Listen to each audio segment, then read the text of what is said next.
नमस्कार, मी व्यंकट पनाळे. लातूर बार्शी रोडवर उड्डाण पुलाजवळ कारखान्याला जाणारा ऊसाचा ट्रॅक्टर त्याची ट्रॉली पलटल्यामुळे वाहतूक खोळंबली आहे. आपण पाहत आहोत हा ट्रॅक्टर ऊस एका ट्रॉलीमधला पूर्ण रस्त्यावर पडलेला दिसतो आहे.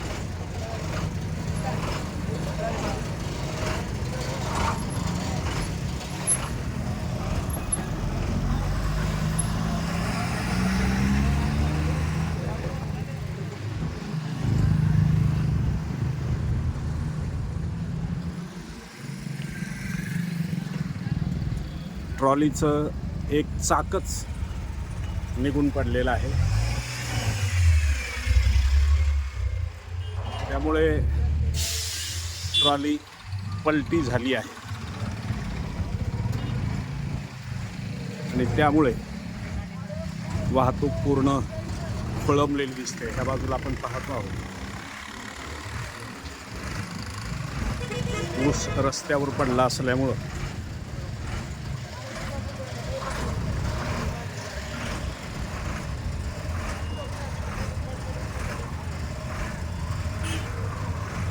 लातूरकडे येणारी वाहतूक ऊस रस्त्यावर पडल्या असल्यामुळं पूर्णपणे खोळंबलेली आहे. लोकाधिकार न्यूज, लातूर.